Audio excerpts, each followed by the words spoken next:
Assalamualaikum warahmatullahi wabarakatuh. Perkenalkan, nama saya Darmayanti dengan NIM 24122062, program studi Sistem Informasi kelas C. Nah, di video kali ini saya akan menjelaskan tentang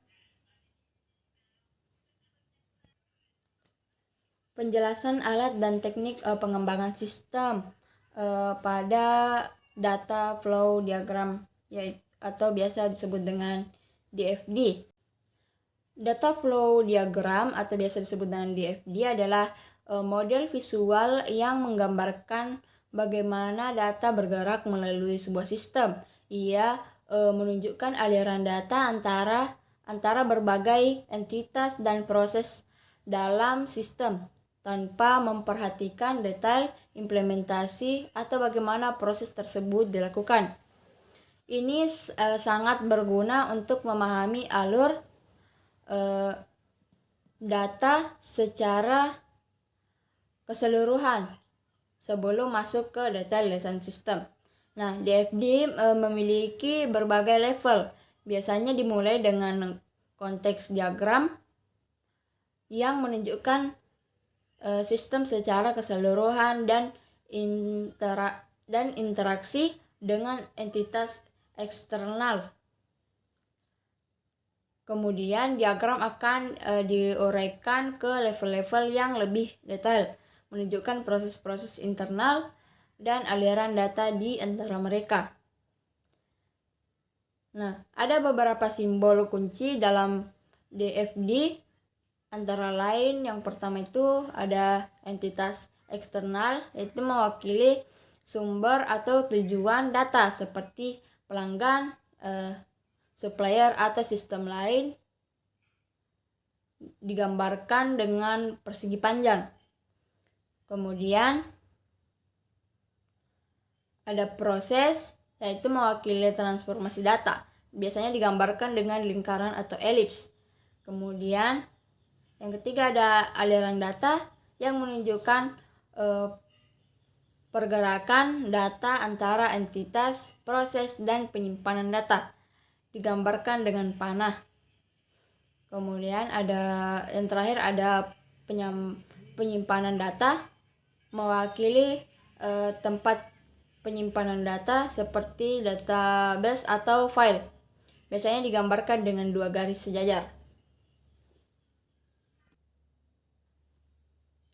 Adapun keunggulan DFD antara lain yaitu memudahkan komunikasi, representasi visual yang mudah dipahami oleh semua pemangku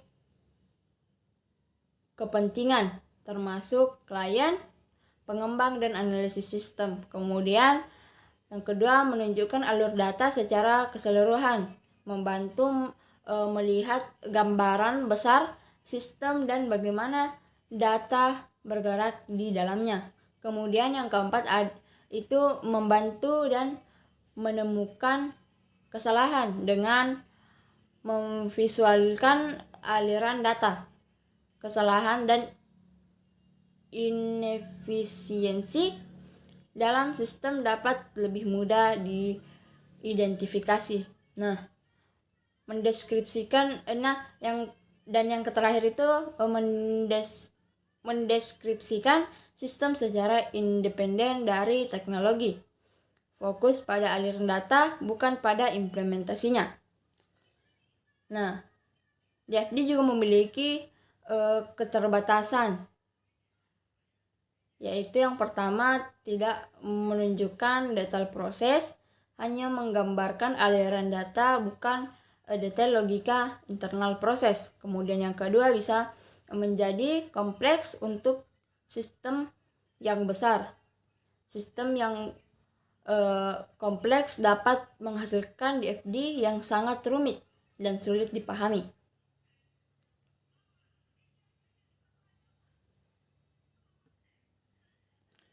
Nah, di sini ada diagram pengembangan sistem pengiriman SMS notifikasi transaksi kepada pelanggan. Nah, kita akan uraikan langkah demi langkah. Nah, yang pertama itu ada pelanggan. Nah, sistem dimulai dengan data pelanggan. ini bisa berupa database pelanggan yang berisi informasi kontak, termasuk nomor telepon. Kemudian yang kedua itu ada SMS atau masukan. Data transaksi dikirim sebagai input SMS. Ini mungkin berasal dari berbagai sumber, misalnya seperti sistem point of sale atau sistem transaksi online. Kemudian yang ketiga itu ada pengecekan atau proses. Bagian ini bagian inti sistem adalah proses pengecekan. Proses ini melakukan hal-hal berikut.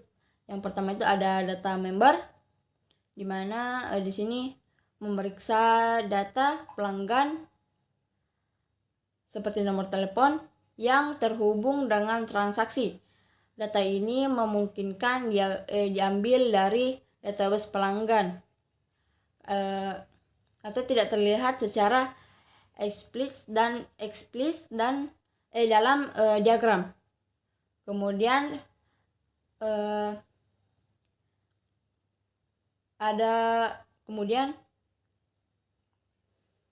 dilakukan dengan data transaksi, di mana mengambil detail transaksi yang relevan, misalnya seperti jumlah transaksi, tanggal, dan status yang akan dimasukkan ke dalam pesan SMS. Data ini berasal dari sistem transaksi. Kemudian tahap selanjutnya yaitu member dan transaksi atau penyimpanan data pelanggan dan detail transaksi disimpan dalam database. Diagram ini menunjukkan penyimpanan data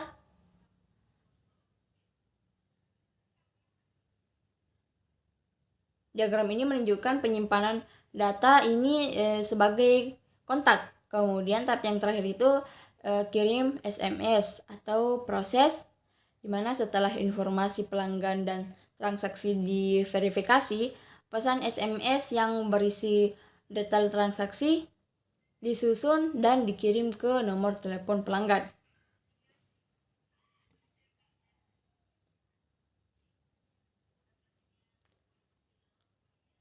Nah, kesimpulannya diagram ini menunjukkan alur data sederhana namun penting dalam sistem informasi transaksi berbasis SMS. Nah, sistem ini mengandalkan integrasi antara sistem transaksi, database pelanggan, dan gateway SMS untuk memberikan informasi transaksi secara real time kepada pelanggan. Oke, mungkin sekian saja yang bisa saya sampaikan. Saya akhiri dengan ucapan Assalamualaikum warahmatullahi wabarakatuh.